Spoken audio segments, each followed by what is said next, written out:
is signing Antonio Brown, what's standing in between the Seahawks and the Super Bowl. And a breakdown of this dude, the essential breakdown of the dude who wears a glove to a game only to throw it on the field celebrating a home run catch. What's up, guys? Let's go. Accident. Where does the Dante stand on that? If you are older than a Little League player, do not bring your glove to the park. Simple rule. He caught a ball. If there's a trademark 2020 Tampa Bay Ray win, it kind of looks like last night. Brandon Lau produces, got the pitching. If there's a trademark 2020 second guess, it's the Dodgers' decision to go with the bullpen game in Game 2. The series is now even. Let's start with that. Around the horn, Clinton Yates. Did the Dodgers err? Should they regret going bullpen last night? I don't believe so. Look, when we first talked about this game yesterday, I think that all the panelists would have said if the Rays are going to win any game in this series, it's going to be the game that Blake Snell starts. And so Doc takes a chance in that situation with an off day coming up in order to realign his staff, and I don't have a huge problem with that. The issue is that when you've got guys like Gonsolin and May who can throw 100 miles an hour, it doesn't matter when big league pitchers are barreling you up and taking you out. That said, it also took a fair amount in order for the Rays to win this game. Kike Hernandez makes an error at second base, which should have been a double play. They end up getting a tough non-strike call on Choi, who then singles to come around and score. So overall, it was kind of one of those garden variety World Series games in which the better team struck first and struck hard, got on top, you lost it. Listen to the man born and raised in Washington, one of these garden variety World Series games. You know, Washington, so the reigning champs, so in tune with that. Tim Kalisha, do you believe LA erred in going bullpen game 2? Not really, because on one hand, I also think Game 2 is kind of the throwaway game. And there are some managers who believe that. That's a game you the Texas reporter. One of these throwaway World Series throwaway games. Game. You need Game 1 and you need Game 3. Game 2, not so much. I'd explain the math, but it would take too long. Now, here's what's embarrassing. The fact that the Dodgers don't have 4 quality starters that they can roll out for a postseason. With their resources, with their $225 million payroll, that they have come to this point where they only really trust 3 guys to start. They got nice pieces in the bullpen, but this was kind of a mess. That's what's embarrassing, not minus 4 points. That the Dodgers not having a 4 starter, that's embarrassing. Frank Isola, under par on the did LA err? Exactly. It's apparently a throwaway show for Tim on this one. Minus 4 already.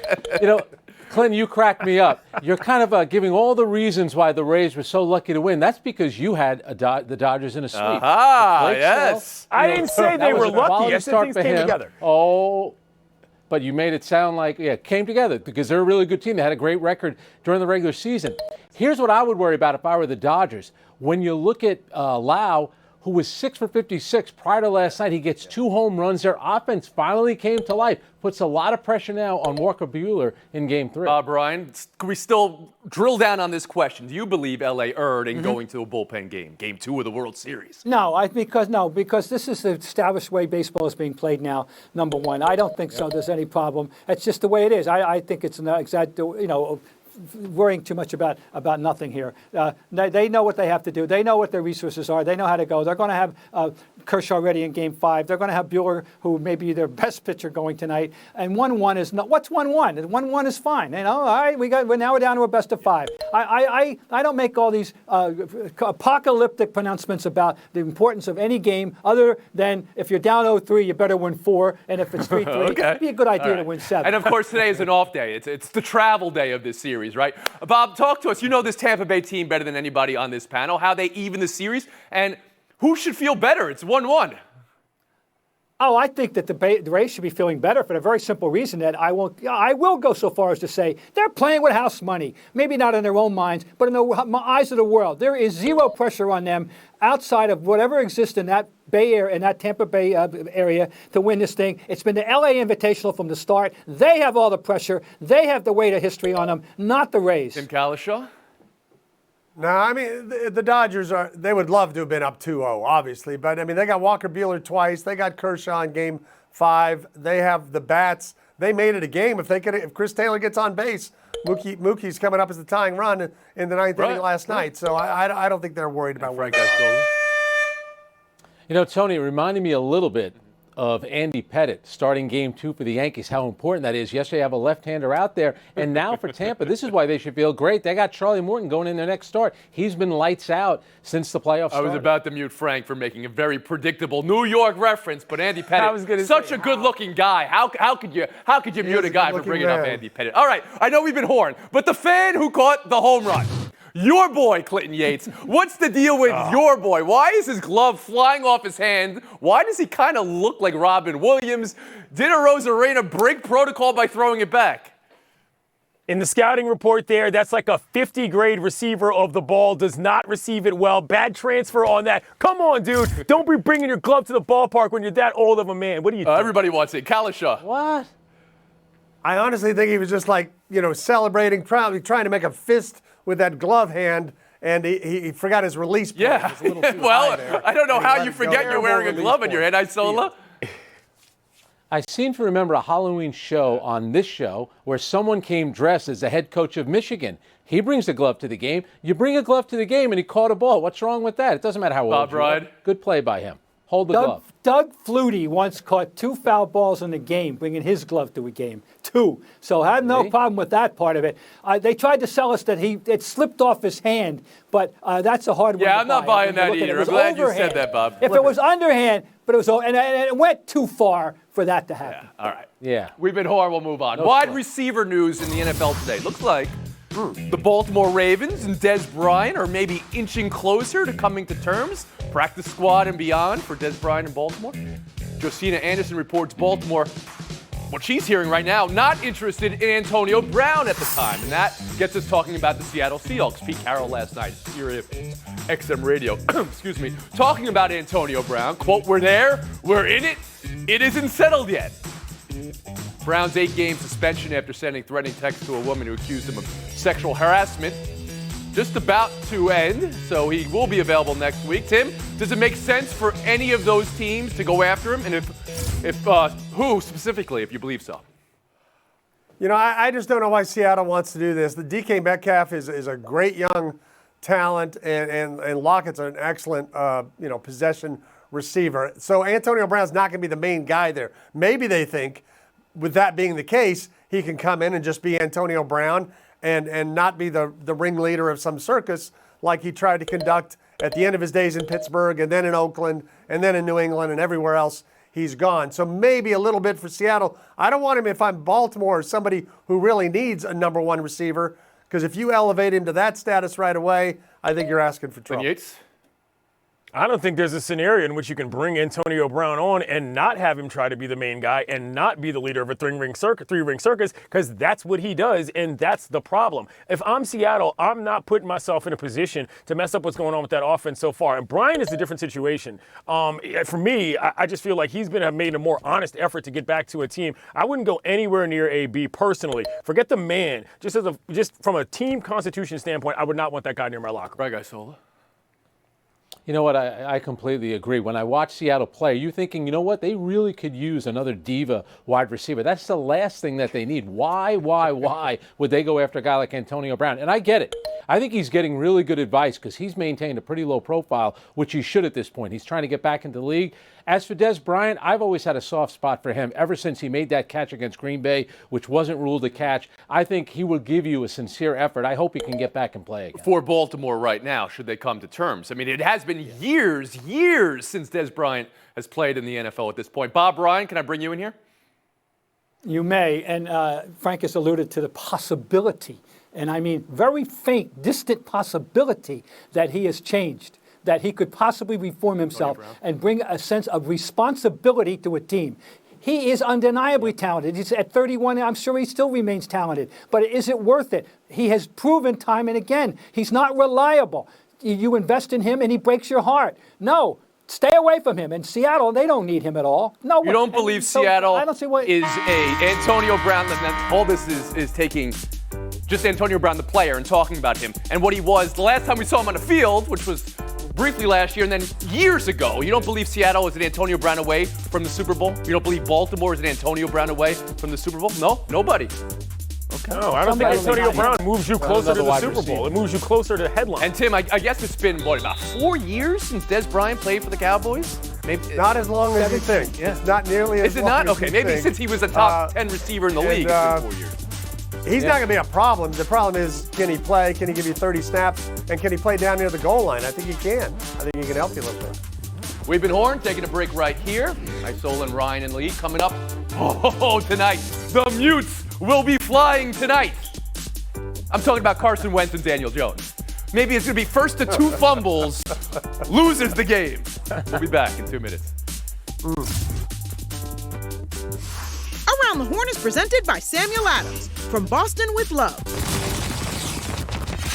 Cleveland Browns, Cincinnati Bengals this week. Baker Mayfield still smarting from Sunday's loss in Pittsburgh. Quote, yeah, I'd say the feeling throughout the building after that loss, 4-2, has never felt so much like 0-6 before. Tim, buy or sell how hard the Browns and Mayfield are taking this loss to Pittsburgh? I buy it. I think they should. I think a lot of us, I think they thought and we thought when they beat Indianapolis the week before, hey, that's a pretty good win. They finally beat somebody, and now they got to play Pittsburgh, and it looks like the season opener against Baltimore, and they're kind of back where they started. Right, Guy Sola? That's their number one rival. Of course, they're going to judge themselves how they do against Pittsburgh, but I think it also shows you how fragile this team is at 4-2. And you had Odell Beckham, getting into on the sideline. Now, what Baker Mayfield said, if you're Kevin Stefanski, it's not a big crisis, but right now you got a mini crisis on your hands. Bob Ryan? The Browns are in a peculiar situation in that they are the prisoners of a tortured history, much of which has nothing to do with them. They were supposed to be good last year, and they weren't. They're viewed as a flop. They get off to a good start this year, and now here's the big crucible game, and they flop. And they don't possess the collective maturity yet, as embodied by their so-called leader quarterback, to handle this properly. So you don't believe he's handling it properly when he's saying, this was a big loss for us. It feels like we're 0-6, even though we're 4-2. It was their first loss in a month, Clinton Yates. Are they making too much out of one loss? Yeah, but the 2 losses have been to division opponents by a total of 60 points. I think what we're realizing here is that the ceiling on Mayfield is closer to, say, Andy Dalton than maybe Ben Roethlisberger. And that's what the concern is here, is that maybe this is just not going to work the way that you thought when you got there. Is this a playoff team around the horn? Tim Kalisha? Yes, I do think they are the last wild card in the Right, NFC. Guy Sola? Yes, playoff. Bob Ryan? I see him sneaking in. Clinton Yates?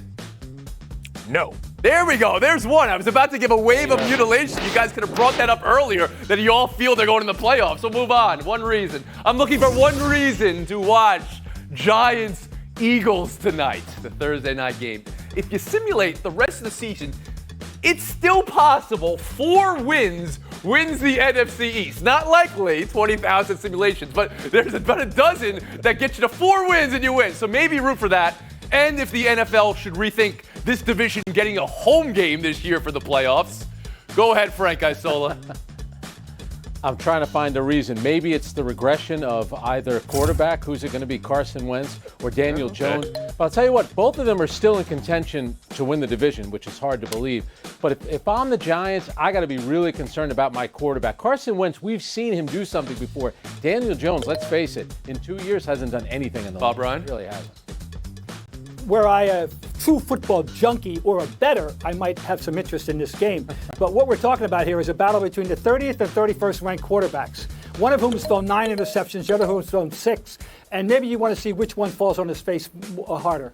Wow, you guys are really loving this game. Clinton Yates, how about you? Yeah, reason to watch tonight is very simple. World Series off day. However, when it comes to these 2 quarterbacks, I'll take the guy who's willing to take a couple more risks in Carson Wentz. Jones, this guy doesn't even throw the ball downfield. 5.5 per of his attempts downfield, more than 20 yards. That's only second worst to Drew Brees, and that's not very good. Well, the Giants are red hot, that 1-game win streak, Tim Kalisha. Is that a reason to watch? You.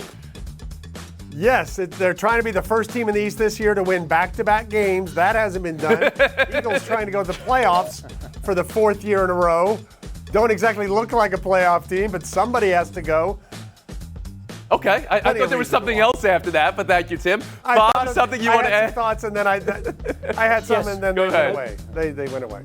There's winning and there's not losing. And the Giants were in the second category last week. Maybe that's the case. Who does it not lose tonight, Bob Ryan?